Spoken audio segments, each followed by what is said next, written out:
Na hora que você der ok.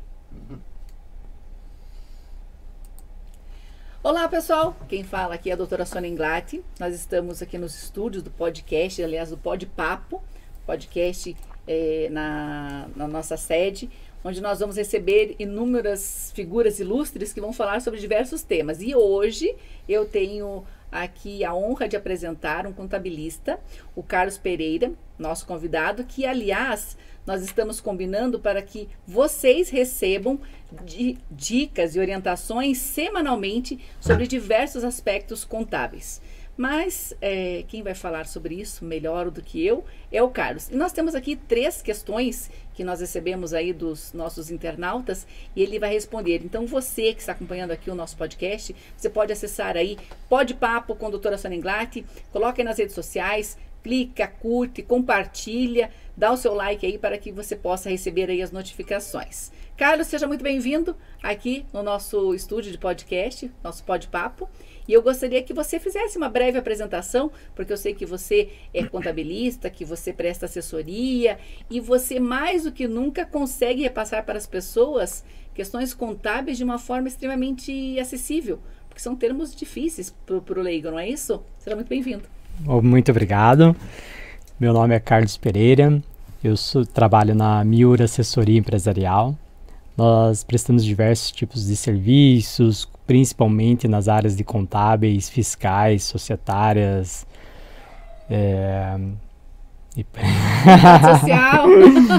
Contrato social, contratos sociais. Eu vou te falar, você trabalha com uma série de coisas. Sabe aquela coisa assim, como é que eu vou dizer para você? Não são questões chatas. Eu particularmente adoro mexer com papel, contratos, esse tipo de coisa. Mas são itens extremamente minuciosos e que pode fazer diferença na vida de uma pessoa. Um contrato social mal formulado tem um reflexo tributário importantíssimo na vida das pessoas, não é? Aliás, as pessoas falam dos médicos, não é? Porque cuida da vida.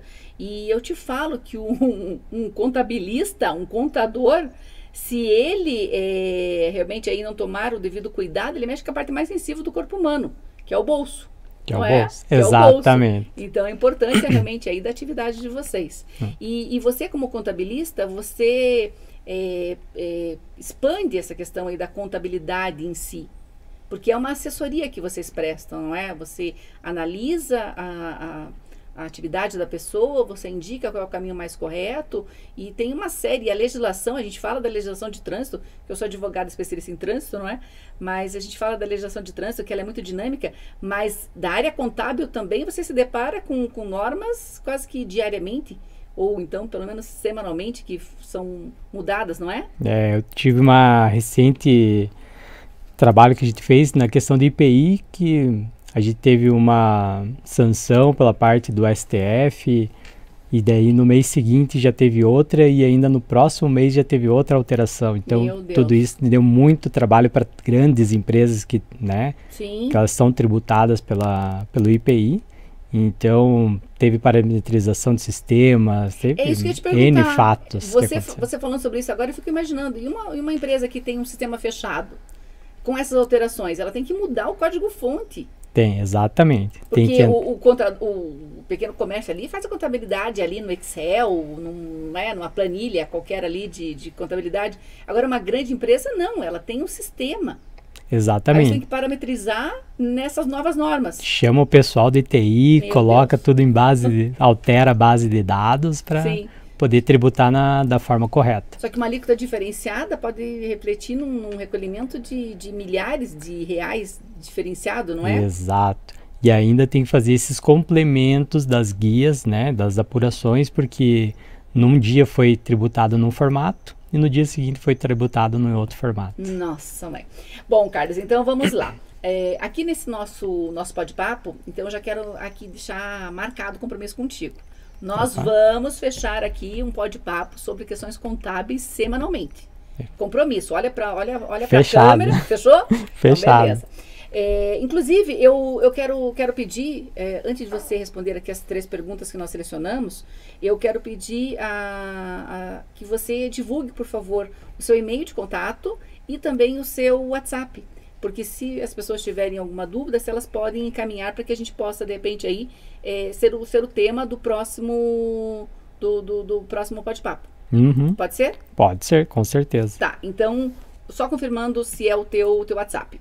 O que você me passou aqui é 99921-8881. Esse mesmo. Esse mesmo? Então, anote aí. 99921-8881. Esse é o WhatsApp do contabilista Carlos Pereira. Se você tem alguma dúvida no setor tributário ou contábil mesmo, não é? Você pode mandar pro Carlos e nós vamos selecionar aqui as perguntas e vamos responder para você no próximo bate-papo. E também tem pessoas que preferem a questão do e-mail, não é? Uma questão de repente um pouco mais complexa, pode mandar e-mail também. Pode. carlos.pereira@miuraassessoria.com.br. Vamos repetir. carlos.pereira@miuraassessoria.com.br. Lembrando, assessoria com 4 S's. Importante. Esse é um detalhe importante. É importante. Então vamos lá, Carlos, é o seguinte, eu estava conversando com algumas pessoas, e houve uma divulgação na mídia sobre a data do imposto de renda e eles colocaram aqui entre o dia 15 de março e 31 de maio. É isso mesmo? É isso mesmo. Uhum. Então isso aumentou o prazo, né, para as pessoas declararem, porque por muitos anos consecutivos era do primeiro dia útil de março até o último dia útil de abril, né? Geralmente é entre 1º de março até 30 de abril. Então ele elasteceu 30 dias. Exatamente. Tá. Isso otimizou o costume do brasileiro, né? De deixar para a última hora, então essa última hora estendeu-se um pouco. É isso que eu ia te perguntar, certo? O brasileiro tem mania de deixar para a última hora. Uhum. E assim, eu sou um pouco diferente porque eu sou advogada. E advogado sabe que é questão de prazo. Prazo é o inimigo mortal do advogado.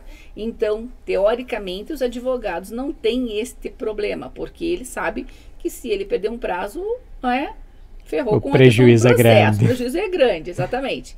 Mas o brasileiro normalmente ele deixa para a última hora. Então, deixa eu aproveitar já essa questão das datas que você está passando aqui. O que a gente pode fazer para inicialmente, começa dia 15 de março. Nós estamos em fevereiro ainda. Nós temos aqui um período. O que a pessoa tem que fazer? Que documentos ela tem que juntar para quando abrir o prazo do imposto de renda, ela já possa fazer a sua declaração, porque se ela tiver algum tipo de restituição, ela também é uma das primeiras a entrar na fila, não é isso? Exato. O que ela tem que juntar? Quais documentos que ela tem que juntar para fazer a declaração? Os básicos são o informe de rendimento, né? O que ela recebeu no ano anterior. O que recebeu no ano anterior, né? Onde é que ela acha isso? Geralmente o RH da empresa fornece quando você é seletista, ou quando você é um empresário, o contador vai fornecer esse documento. Entendi. Né? Que é se você for um MEI, por exemplo? O contador também, ou a própria pessoa pode entrar ali no portal do empreendedor, né? E retirar os documentos, os valores que ela teve de recebimentos durante o ano. Tá. Basicamente é o quê? Salário, outro tipo de renda, salário, aluguel, distribuição de lucros, aluguéis recebidos, tudo isso é informado na declaração de imposto de renda. Tá. Sem precisar especificar muito, mas assim, regra geral, o que eu posso deduzir do imposto de renda? O que eu posso lançar como despesa que de repente assim, para a grande maioria? Plano de saúde, plano odontológico, gasto com médicos particulares, dentistas particulares. Eu fui na farmácia durante o ano de 2022. Eu comprei alguma coisa, coloquei o meu CPF. Não, esse não. Não? Não, são só direcionados mesmo para planos. Medicamento não entra na dedução. Não. Estou te perguntando isso porque me perguntaram e eu não soube responder. Então tá certo. Então, plano de saúde, dentista, médico particular também. Médico particular. Certo.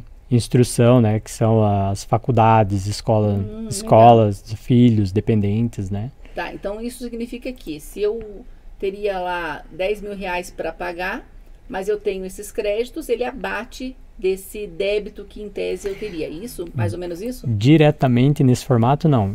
Ele deduz da base de cálculo, né? Entendi. Então, se eu teria uma base de cálculo de 10 mil, eu tenho essas despesas que elas vão deduzindo do 10 mil para formar a base de cálculo para o imposto de renda. Entendi, não é um cálculo direto. Não é um cálculo é um direto. pouco mais complexo, mas basicamente é isso. Exatamente. Então fica aqui a dica para você que está acompanhando aí o nosso Pode-Papo, para que você reúna os documentos e lembrando, começa dia 15 de março. 15 de né? março. Tá, esse é um dos assuntos, Carlos. Eu tenho certeza absoluta que as pessoas vão mandar e-mail e vão te mandar aí mais uma série de perguntas. Mas, de qualquer forma, eu gostaria de falar sobre um outro item.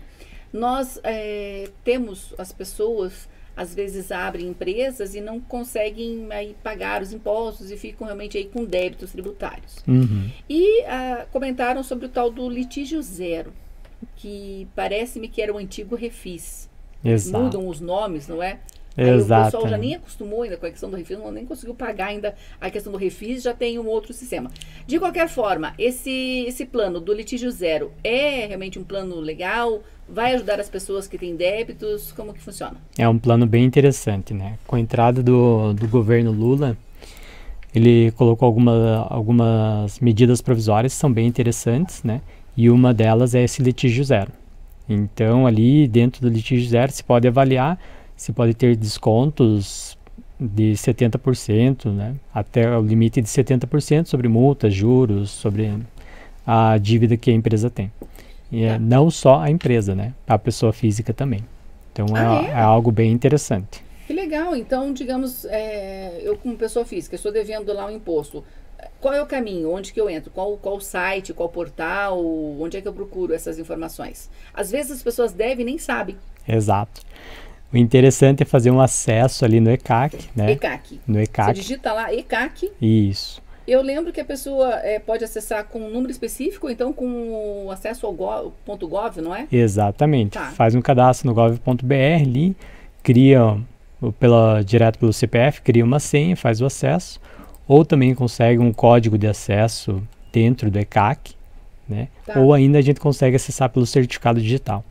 Ele é meio que autodidata, não é? Ele vai explicando ali, então nessa parte você consegue fazer sem auxílio aí de um profissional específico. Exatamente. Pelo menos para saber o que você...